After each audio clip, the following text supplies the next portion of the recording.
Hello and welcome. My name is Zafar Iqbal, and you are watching the Mojo Story. Now, the Sri Lankan parties have decided, they have agreed to form to form a combined government, to form an interim government after it was announced that President Rajapaksa is going to resign on Wednesday. This follows the developments that took place before that. The protesters overran the office and the official residence of the president. We saw those dramatic visuals, huge crowds at the presidential palace. Protesters also set fire to Prime Minister Wickremesinghe's private home. 4 ministers have resigned from the cabinet over the last couple of days amid the unrest. Now, seeking support, people support. The army chief of Sri Lanka has said that the situation can be resolved in a peaceful manner, but the protesters say that they will continue to occupy the presidential palace and the prime minister's residence till both leaders officially tender their resignation. Now, to get a sense of the situation on the ground, we are joined from Colombo by Udita Devapriya, who's an international relations analyst, Factum. He joins us from Sri Lanka. Welcome to the show, Udita. If you can start with what is the situation on the ground right now? Are the protesters still occupying the presidential palace, or the situation seems to have sort of stabilized somewhat by now? Well, the protesters have given the ultimatum, which is that they won't abandon, they won't leave the presidential palace and the presidential secretariat until Mr. Rajapaksa leaves his office. That, of course, I think is something that is bound to happen because today, on Saturday itself, he essentially tendered his resignation to the Speaker of the Parliament. The resignation has been dated to July the 13th, which means he'll resign on that day. Today, he has expressed the same to the Prime Minister, to Mr. Ranil Wickremesinghe. So that actually confirms what we suspected for a long time, which is that he is going to leave office. Until he does so, the protests will continue, and the Occupy presidential palace, so to speak, will continue. I don't think that they will let it up anytime soon because their entire focus has been to get the present lot out. And by the present lot, I don't just include the president and the prime minister, but also people associated with them. As a how shall I put it, epitomizing this, the entire cabinet, and this is the latest development so far, has tendered their resignation. This was announced about an hour or so ago. They have tendered their resignation. So, in effect, this means that there are no cabinet ministers as such in the government. They have all left office. Does that mean that the crisis is over for now? So to say, Well, that was the demand of the protesters. The two leaders should resign, and now the cabinet has also resigned, as you're telling us. So does that mean a temporary halt to the protests and some sort of a resolution to this crisis? the protests were never a monolithic movement. There are various interest groups in them representing various shades of political opinion. But their overwhelming goal was to get the president and, of course, the prime minister out. Insofar as that objective goes, they seem to have realized what they wanted. So, in the short term at least, I believe there will be, of course, they won't let up their protest, but what they will do, since they have basically achieved their main objective, I firmly believe that they will view this as a temporary truce as such. Yeah. That does not mean that these protests will discontinue permanently. Because as they stated in their manifesto, which they unveiled last week, the protests will continue in other forms against whatever government succeeds Mr. Rajapaksa's, as long as certain, they will pressurize the government to meet certain criteria. Until such time as all these criteria are met, they will continue these protests. So exactly, you're telling us that some of those criteria have to be met. That's the demand of the protesters. Yes. We saw them surging towards the presidential palace in large numbers, large crowds, and setting on fire the prime minister's office. But what exactly are those criteria that need to be met by this this interim government, which will come into place after those announcements of resignations are made? Well, the criteria, if I may say so, are classifiable along three lines. The first tier is basically to do with corruption. So their main demand is that politicians and MPs and officials are held to account, that their dealings are made transparent, and that taxpayers' money is not wasted. The second tier has to do with certain important constitutional reforms. Among their primary aims has been the incorporation of rights. Sri Lanka's constitution, for instance, has an incorporated right to life. So they want the incorporation of such rights and freedoms to the constitution. They want to go beyond this as well, and many of them want a new constitution in place. Along the third tier, they want to implement certain radical reforms. Now, the manifesto that was unveiled last week included very specific political and economic demands like debt cancellation of debt for farmers and small and medium enterprises, debt relief for certain industries. So, there are abstract demands like incorporation of certain rights in the constitution, as well as concrete demands like debt cancellation. So those are the criteria that the protesters are demanding from elected officials. Right. And are these protests, these demonstrations sort of organized, or they're just random people coming in and taking part in those protests? That's a very interesting question. I would say it's a blend of both. Among the biggest criticisms that have been leveled at the protests by obviously MPs and officials and their associates is that they have been funded by various vested groups whose interests are not in line with the interests of the country. Of course, these allegations have not been proven so far. What I can say is that a lot of people from all across the island, have joined in these protests of their own accord. They haven't been directed to do so. They have been encouraged to do so by the spiraling debt crisis, by the spiraling economic political crisis, what they see as the failures of the present government, or particularly of the president, who's seen as more weak-kneed than authoritarian. So this is actually what has driven the protests. This is actually what has shaped the protests. It's a blend of both spontaneous uprising and an uprising that has congealed into a certain form due to the intervention of certain civil society leaders and so on and so forth. We've been seeing this build-up happening for some days now. We've been hearing that economy is in a state of meltdown in Sri Lanka, and now it's reached this stage where we saw those dramatic visuals. But what happens here on? Do you think that it will intensify the protest, the agitation, or it will just fizzle down slowly? Well, if you look at the actual examples from other countries like Greece and Lebanon, I think we are always going to. As long as the economic crisis continues, we are going to have a revolving door, so to speak, for the leadership of the country. It would be rather fanciful to suggest that things will end here.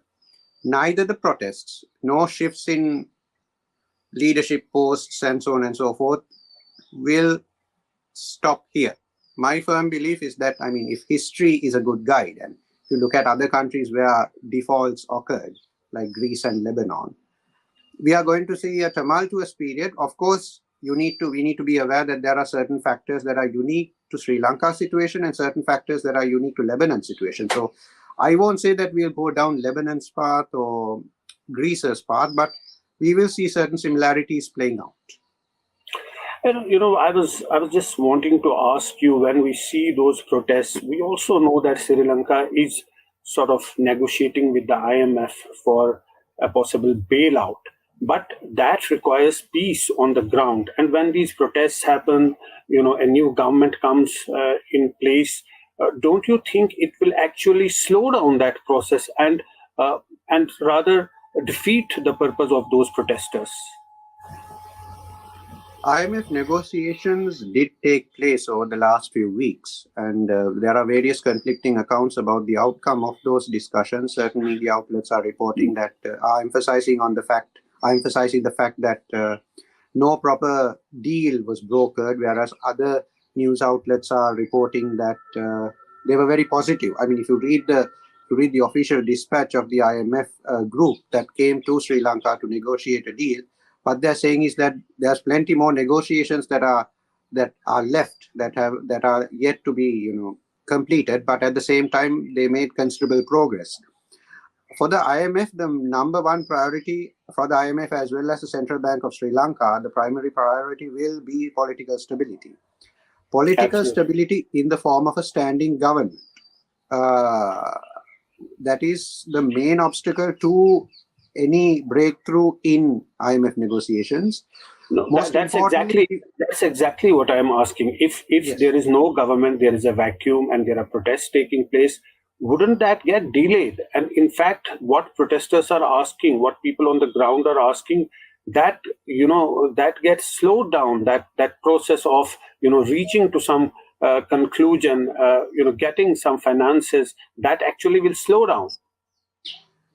What you're saying is absolutely correct. We have a deadline. I believe we need to submit our debt restructuring plan by August at least. If we don't have a standing government by then, and if we haven't submitted our proposals and plan, yes, they will get delayed. I mean, if we fail to submit a plan now, we will be given another deadline, and that will take a longer time. So our primary focus right now is to enter into an extended fund facility agreement, or for that we need a staff level agreement. We still haven't entered that. A lot has been said how the country reached this point.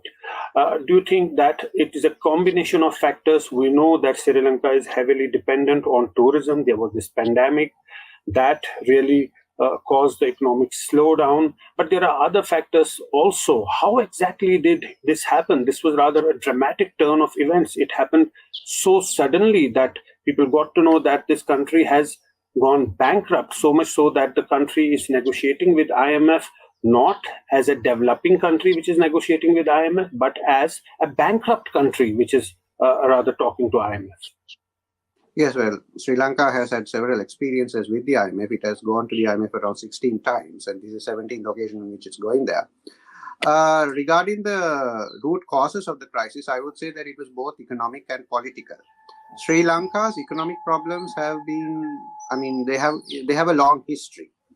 Sri Lanka is popularly paraded as an export-dependent economy. But in actual fact, the main issue with the Sri Lankan economy was that it was heavily dependent not on exports, but on imports. Sri Lanka imports a lot of, even for its export industries, it has to import a lot. So that's on the one hand. On the other hand, it has had to finance these deficits. And for a long time, the main source of financing, apart from loans and grants from countries like China, were international sovereign bonds. So it's because of the debt that piled up because of these bonds that we are in this situation today. That's, of course, the root causes. There are other external shocks like the Russia-Ukraine war, which contributed to the crisis in the country. Probably the biggest such factor would have to be the enormous mismanagement of the existing government. It was obvious from the word go about 1 year ago that reserves would come down to near zero. But the government did not pay enough attention to this. They enacted import restrictions, they enacted various other measures like to curtail imports and other expenditures, but this was never enough. So inevitably, I remember when there were fuel shortages in Britain last year, there were very many government-allied commentators and so on and so forth who actually sniggered at Britain and said that Sri Lanka would never come to such a situation. But there were economists at the time who predicted much worse shortages and queues within a period of 1 year, and they have turned out to be very excellent Cassandras. Today we are in a situation where we can't, there are two fuel suppliers, distributors rather, in Sri Lanka. the Ceylon Petroleum Corporation and the Lanka Indian Oil Corporation, we are completely dependent on the IOC now for our fuel requirements. So we've come IOC, you mean IOC? You mean the Indian Oil Corporation? Indian Oil, yes, the Lankan branch of the IOC. We are completely reliant on them for our fuel requirements now. So we've entered into that situation where a combination of mismanagement, external shocks, and root causes in our economy, of our economic problems, have all got together and produced this grand unholy mess, turning us into a bankrupt nation. Basically an import-driven economy mainly, and there is this shortage of dollars, and that is really causing this food inflation and shortage of fuel because country has no dollars to buy those things. But you're talking about the Indian Oil Corporation. I was going to ask you the implications for India. India has said that it's trying to help Sri Lanka through its present economic crisis. The Indian External Affairs Minister has made it clear that there is no refugee crisis for now. But India being the immediate neighbor, India has taken certain measures to help Sri Lanka. What exactly can India do, and how can it impact India if this crisis really spirals out of control? There are two main priorities for Sri Lanka right now. The first is our biggest import bill is fuel. Without fuel, this country is going to come to a complete standstill, and it technically almost has. The second requirement is that because of certain terrible decisions that were made, we tried to transform into a completely organic agricultural country last year. That failed completely because we didn't manage the transition properly at all. So the second priority for the country will be managing what many have predicted as a grand food shortage in the country. To give him credit, while he was Prime Minister in the country, Mr. Wickremesinghe did appeal to the World Food Program and other multilateral and bilateral institutions and bilateral partners to actually help us with it. And we are getting fertilizer shipments through through credit lines from India. So our two main priorities will be fuel and food. Food in the form of rice mainly, because our harvests have almost completely failed because of the so-called organic revolution. So those are the two main areas which I personally think India would have to help us with a lot in the coming months. Whether they can, of course, is beyond. We don't really know, but those are the two main areers. I have to ask you about this organic revolution. What was this grand idea of having an organic revolution in Sri Lanka when nobody had possibly seen through the implications?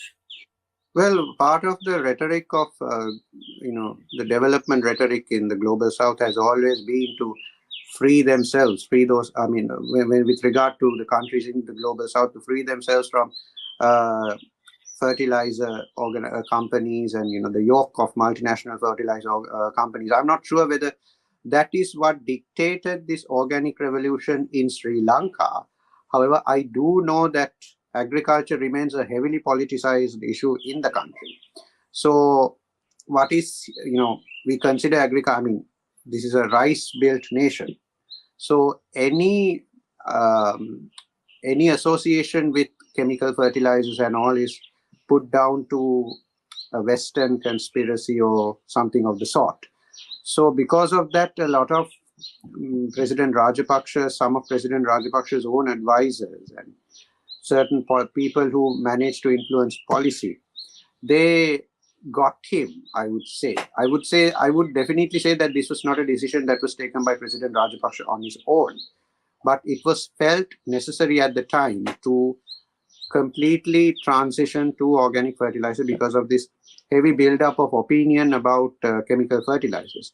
For President Rajapaksa, I would speculate, I would say that he was moved to approve this decision because as early as this time last year, I suppose even the government knew that there would be a foreign exchange crisis. So they thought that from the government's perspective, not from the policymakers' perspective, they thought that a transition to organic fertilizer would help them conserve or preserve some of the foreign exchange that would have otherwise gone to importing chemical fertilizers. Unfortunately, we are in a very grand, unenviable situation now where we have to pay extra to buy chemical fertilizers, which the prices of which have escalated through the roof because of the Russia-Ukraine war. So clearly, this organic revolution idea has not worked. It's very clear. But when this unity government is formed in the end, do you think there's this crisis heading towards some sort of a resolution? I would say that the immediate, as I mentioned earlier, the immediate objective of the protests was to get the president and the prime minister to resign. The president more than the prime minister, but the prime minister also to resign. So there will be some sort of calm in the protest zone. That does not mean that the protest zone will be disbanded. That does not mean that the people will magically disappear. They will be there. My main argument, my view regarding the protests and the existence or non-existence of stability in the country is that while the protests were aimed against President Rajapaksa, the protesters and all were unified. But now we are entering a different zone where there's going to be a new party, a new government, a new cabinet. So the secondary lines of opinion which determine the course of the protests will start cropping up, and because of that we'll probably see differences of opinion within the protests as well, and that will spill over, I think, to the parliament. The common purpose will end. Sort of now there'll be different, sort of. Yes. The logic of the protest will differ over time. The logic of the protests will differ over time, change over time. Interesting. It's very interesting to see what happens here on, but clearly one would hope that this crisis gets resolved so that people of Sri Lanka get some sort of a relief sooner than later. Thanks so much, Udita, for joining us. No problem. Thank you very much for your wishes. That is our guest from Colombo. That's all we have in today's show. Thanks for joining. It's great to see you here. Thank you for watching our work. If you haven't subscribed yet, don't forget to click the bell icon and subscribe to Mojo Story and support independent, robust journalism.